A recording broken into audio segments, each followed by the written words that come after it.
Welcome to Labor Lounge Podcast. I'm Anthony Abrantes, Assistant Executive Secretary Treasurer of the Eastern Atlantic States Regional Council of Carpenters, the Carpenters Union. And I'm Cyndie Williams, Executive Director of the CCT. Together as your co-hosts, we'll explore the world of organized labor, bringing you behind-the-scenes stories and insights from inspiring union leaders, dedicated partners, and community change makers. In each episode, we dive into authentic conversation to uncover what unions are really about beyond the headlines and the myths. Whether you're new to the movement or a union ally, our conversation showcasing diverse voices and real-life stories will explore union hurdles, triumphs, labor's rich history, its role in workforce development, all while shedding light on how unions create lasting change and foster economic growth and creating generational wealth. Join us as we build a broader coalition, elevate future generations, and showcase how unions contribute to creating a positive cultural legacy. Tune in, get informed, and find out how organized labor is making a difference.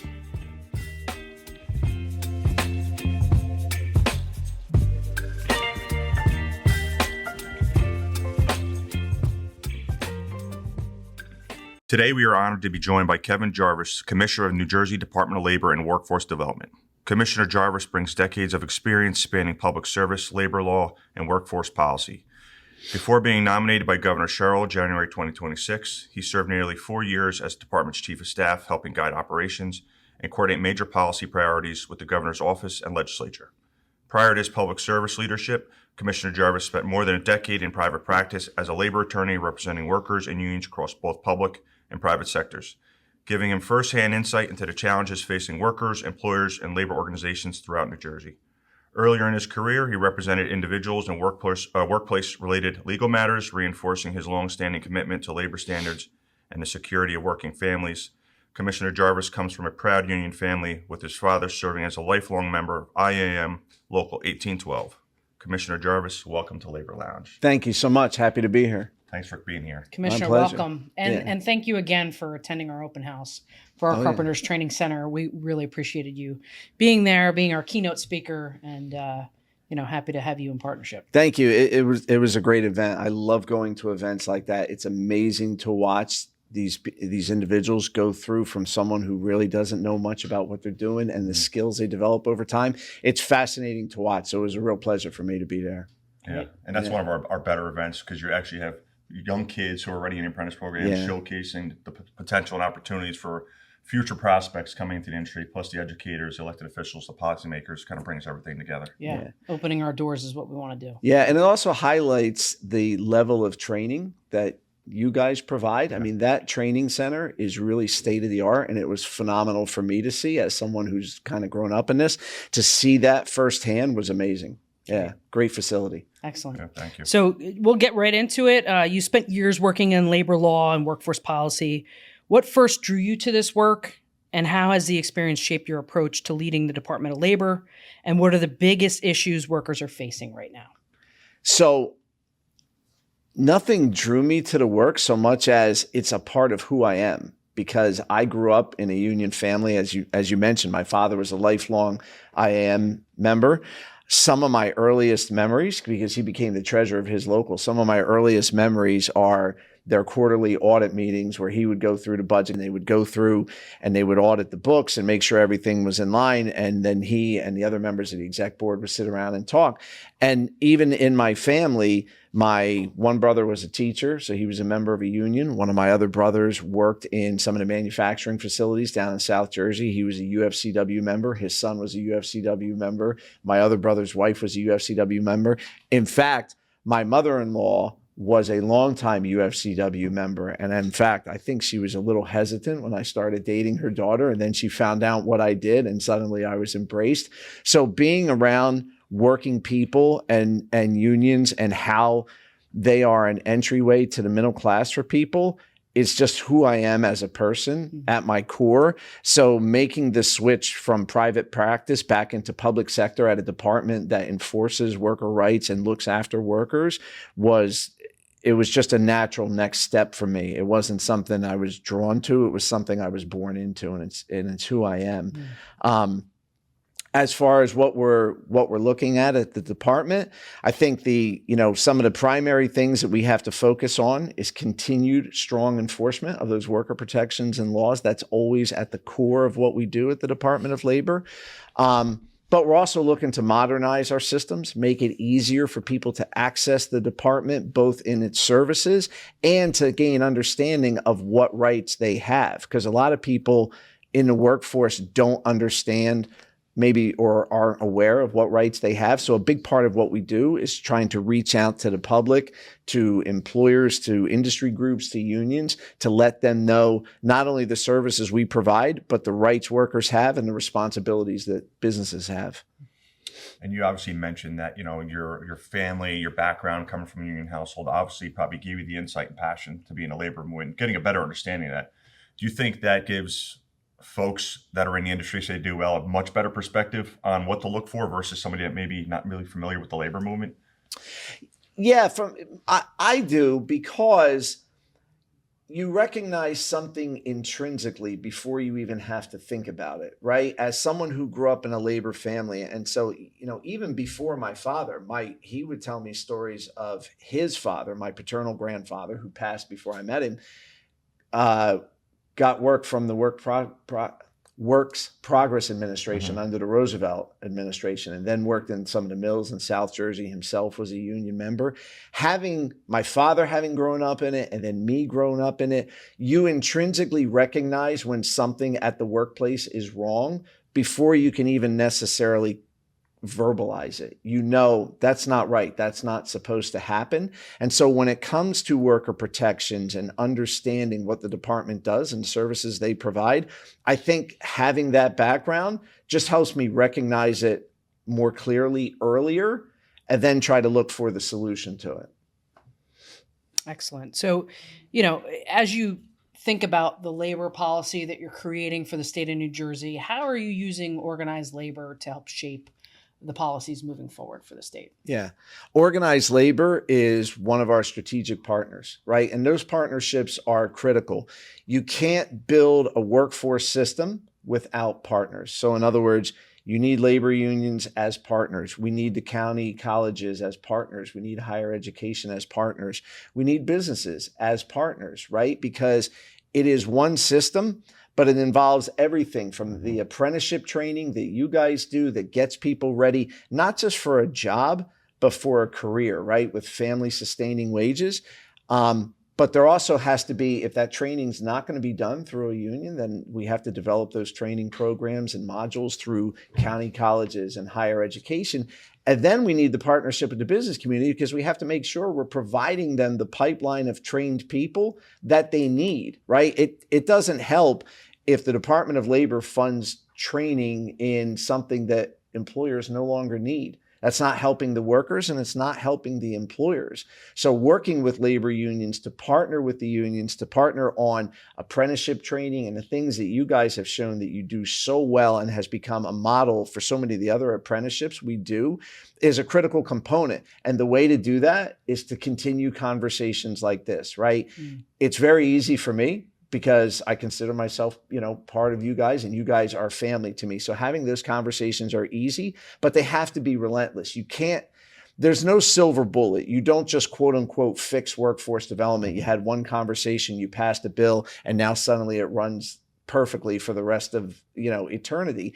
Those conversations are endless. You have to keep following up. And so we have this conversation today, and 2 or 3 weeks later, we see each other at an event or we get on a phone call. How's that working out? What do we need to tweak? What's working? What are you finding that's not working? Those conversations are relentless.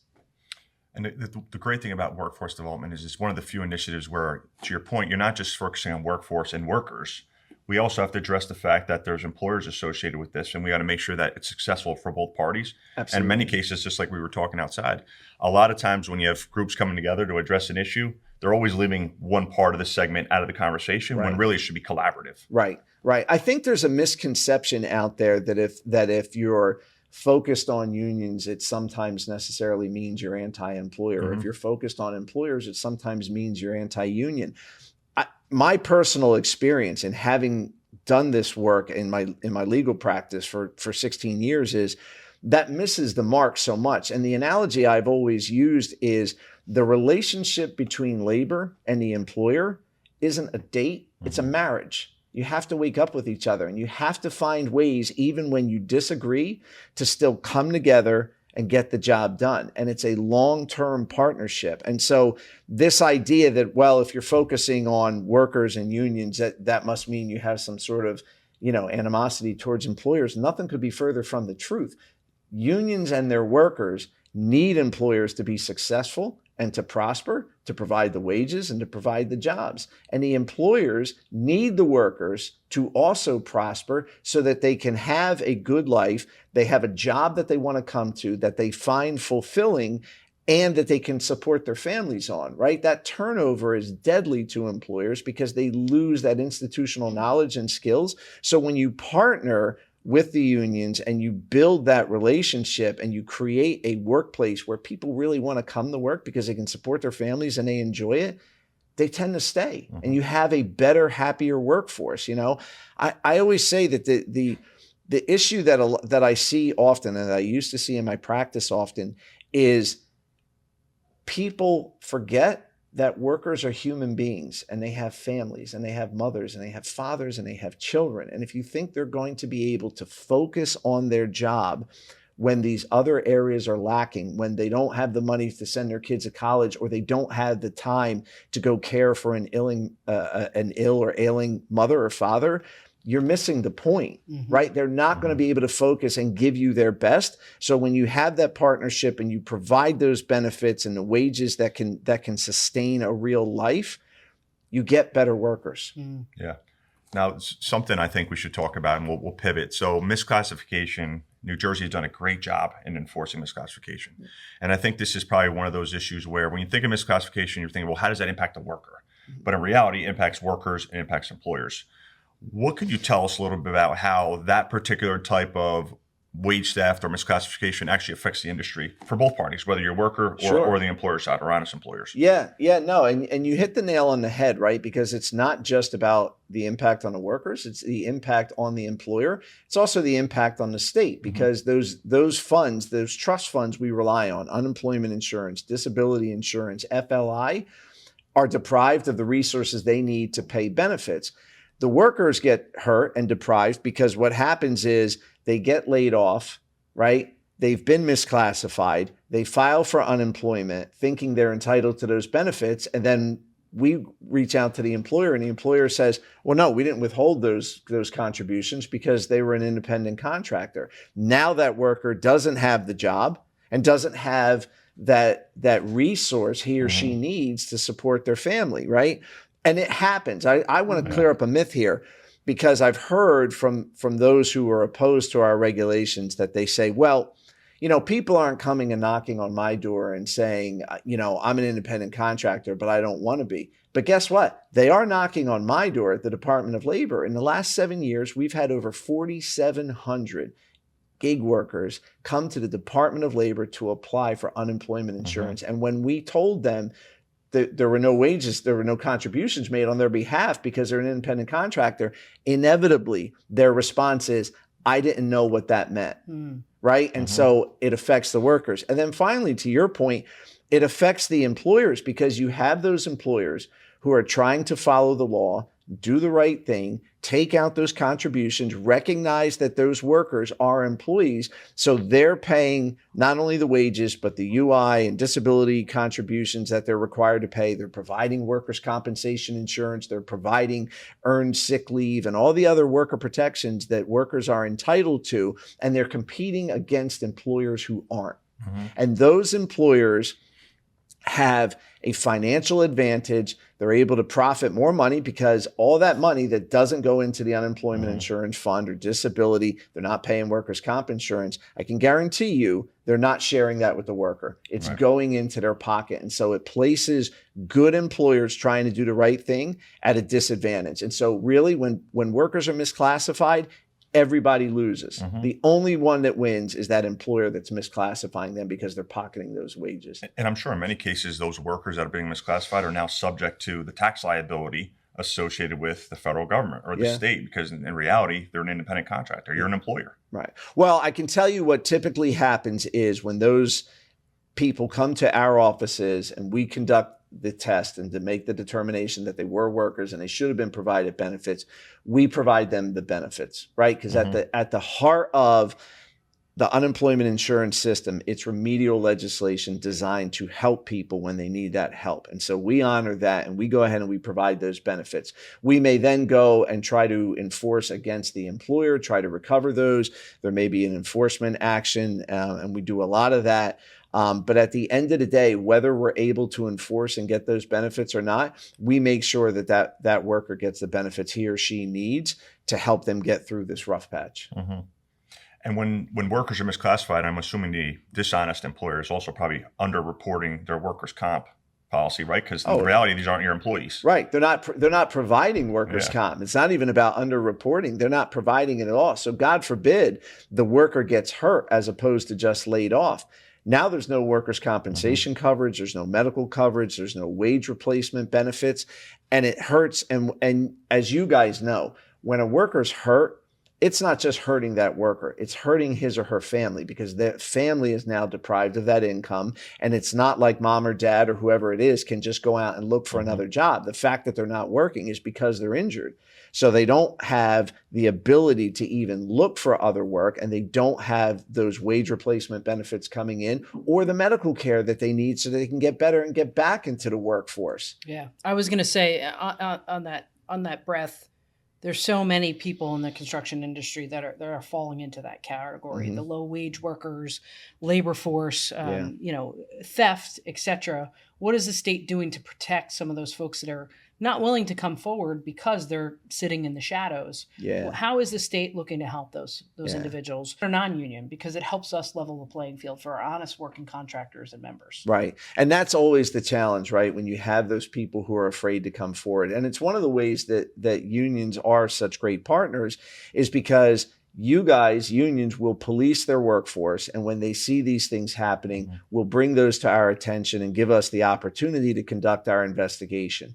Same thing happens in the non-union side, but not with the same prevalence because there's not a union looking out for all the workers. We rely on those workers who see that those things happening to report them to us. One of the ways we can address that is that people can come to the Department of Labor and make an anonymous complaint, and we won't divulge that information to the employer, right?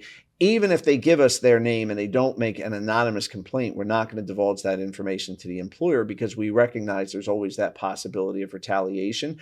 But it really does make it difficult when we don't have a name or someone willing to come forward, right? Because anytime we do an enforcement action, obviously the employer has his or her or their due process rights, and they may contest the case. Goes to the Office of Administrative Law, and we have to have a hearing. That requires witnesses and it requires evidence. So having people who are willing to come forward and to speak up is critical. We can do it with the anonymous complaints, but it makes our job a lot harder. One of the other ways we're doing it is we're taking a focused approach and looking at industries where we see these types of complaints happen more. So for instance, we have an Office of Strategic Enforcement and Compliance that looks at where are the industries that we're seeing a lot of these complaints coming from of workers being misclassified, deprived their wages. And then we'll go out and we'll do a strategic enforcement action against industries. We'll audit them to see. So for instance, in last year, we did one in the drywall industry.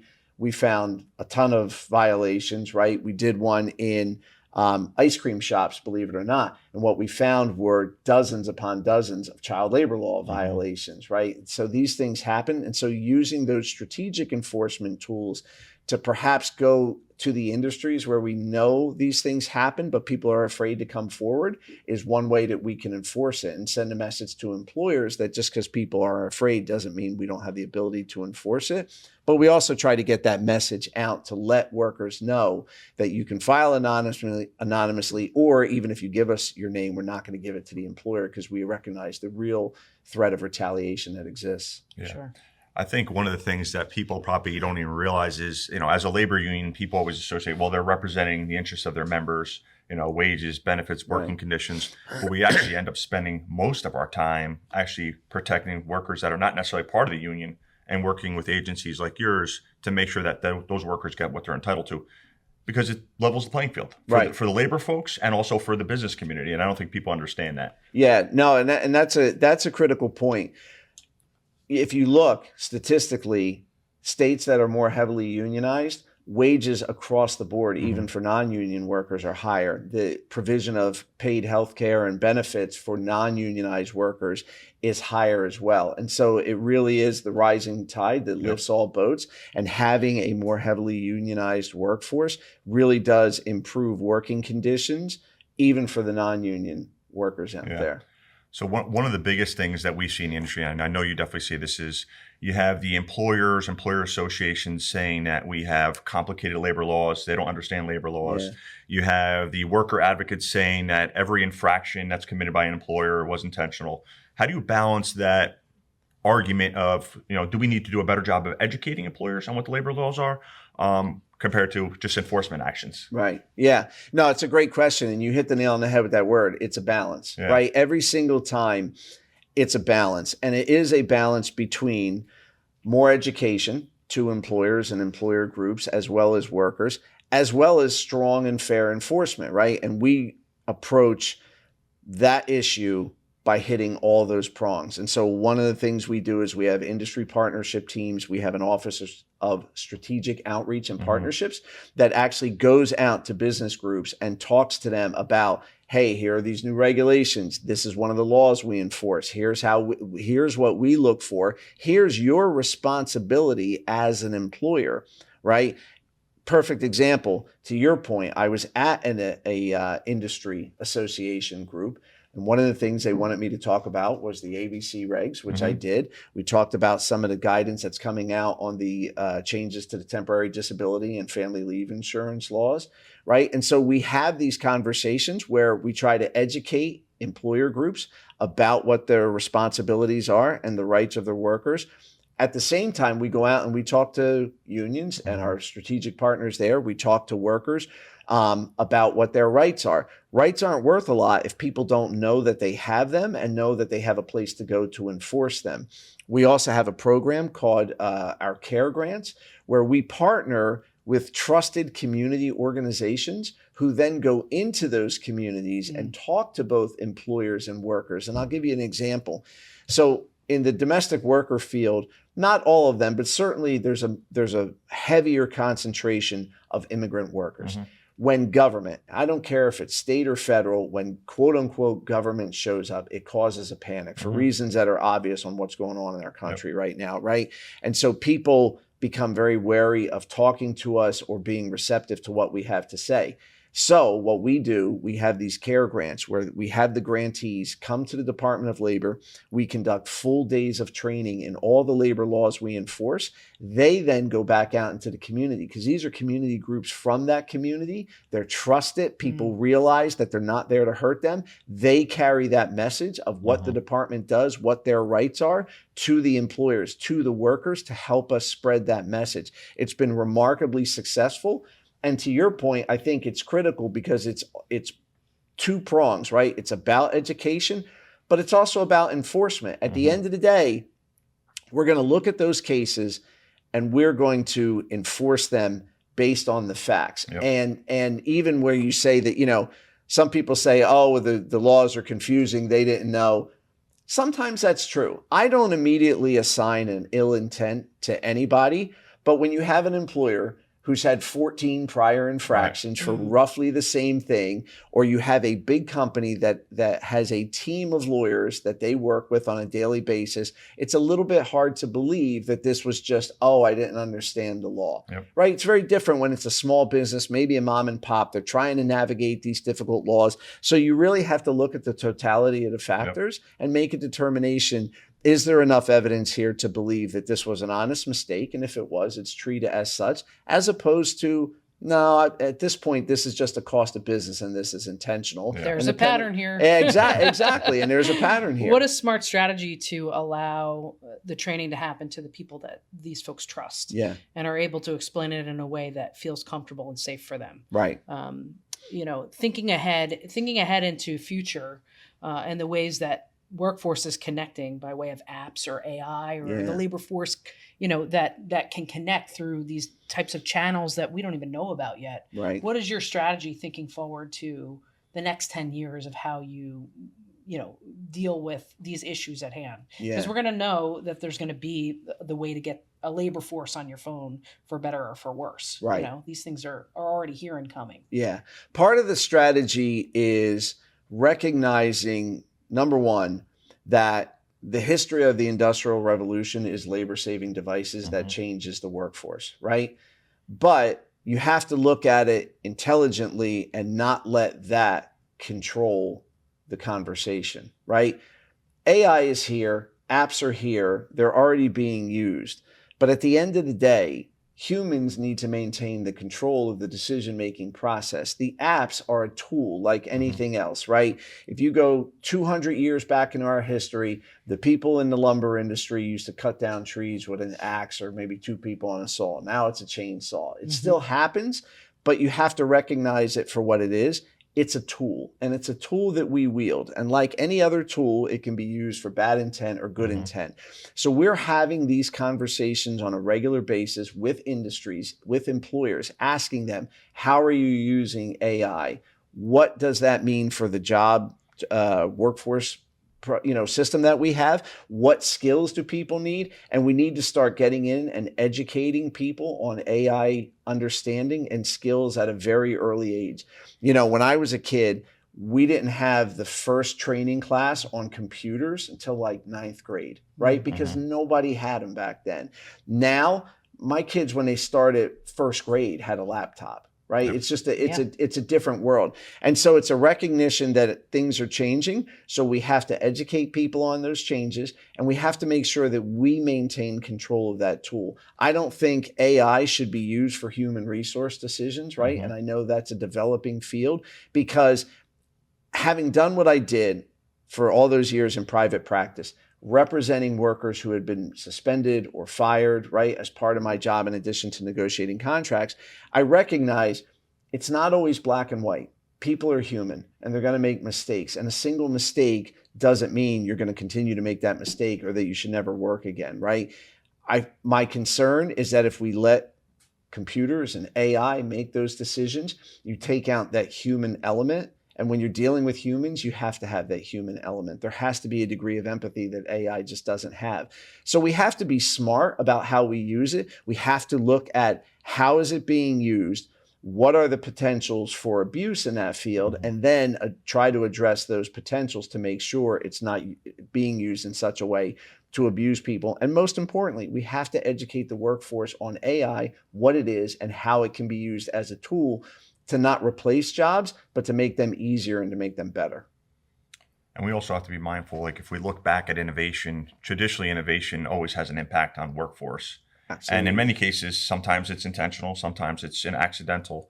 But I think if we have agencies like yours and folks like us working to adapt and pivot as technology changes, we can make sure that those workers are protected, those jobs aren't lost. Absolutely. That's extremely important to the mission. Yeah, 100%. And at the end of the day, that's the goal, right?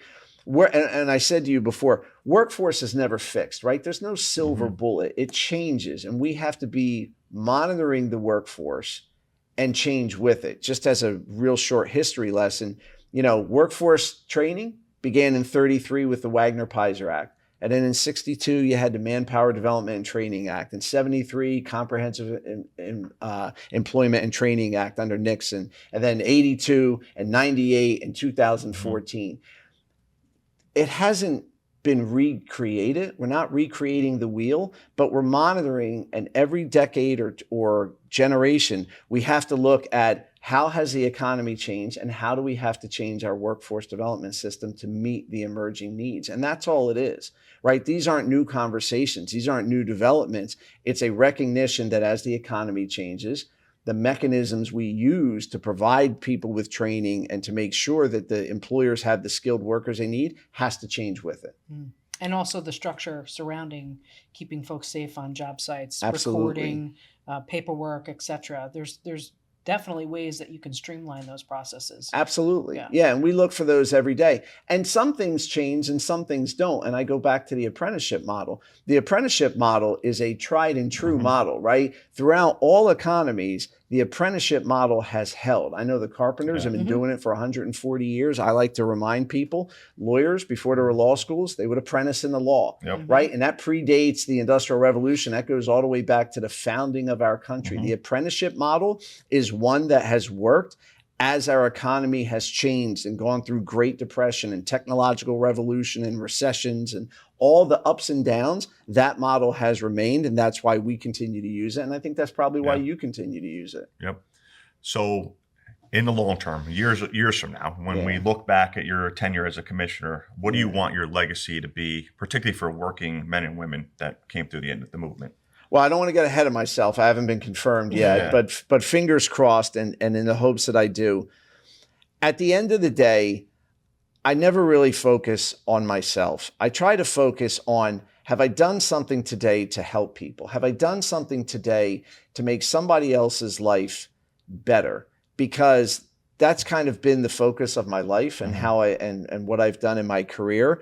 And so if you're asking me, you know, when it's all said and done and I look back on this period, I want my legacy to be, is this someone that workers felt they had an ally in, employers felt they were treated fairly by, and is this somebody who helped, who made things better as opposed to made things worse, or is just completely forgotten because he didn't really do anything at all, good or bad? At the end of the day, I want to be remembered as somebody that people will say, he cared about people and he helped people and he made it better for both workers and employers because he remembered that we need everybody to advance together.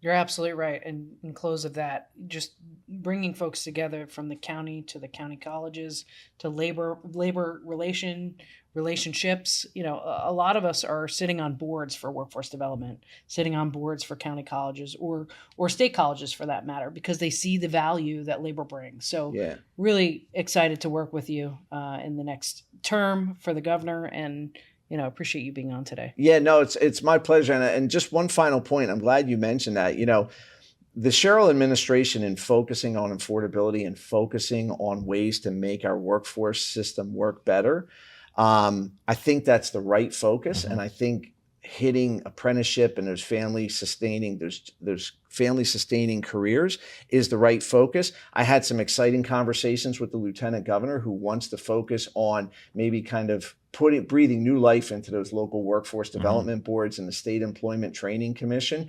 I think the administration really has the right focus in recognizing that those local partners are critical, not only for all the reasons we've been talking about, but because what is needed maybe down in Salem or Cumberland County, where I come from, is going to be different than what's needed up in Bergen or Essex or Hudson. And so having those conversations at that local level and making sure we have the training in place to fill the pipeline of the jobs they need there as opposed to somewhere else is going to be critical. And I'm excited, and I'm so thrilled that the governor gave me the opportunity to do this. That's great. I think when we invest in people, right, we actually invest in their communities, in the business, because that money's cyclical, right? And it's a little ecosystem that we create. And I don't think we always really realize that when we invest in people, what type of impact that really has on society as a whole. 100%.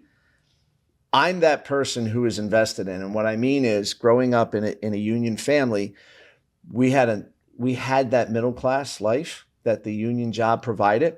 However, I also had 3 older brothers and a mom who worked sometimes because of, you know, family obligations. And so oftentimes it was just my dad's income, and he would work, you know, sometimes 1, 2, 3 jobs. But investing in people, and this is what I wanted to say, I'm a kid who grew up in a working class family, but I got to go to college because of Pell Grants and Perkins loans. And then I got to go to law school with the help of federal subsidized and unsubsidized loans. And I sit here today as a nominee to be the Commissioner of Labor, right? A kid from a working class background. And it was because people were willing to invest in me. Not me directly, but invest in having someone who maybe didn't come from as privileged of a background or life to go to college, to go to law school, to have that opportunity to build a better life which I was able to do. There's no reason we shouldn't invest like that in every single person in the state. Great point. Great point to close on. Thank you so much. Thank you for being here. We greatly appreciate it. Keep up the good work. Thank you so Looking forward to much. working with you. It's my pleasure. Thank you, guys. Thanks.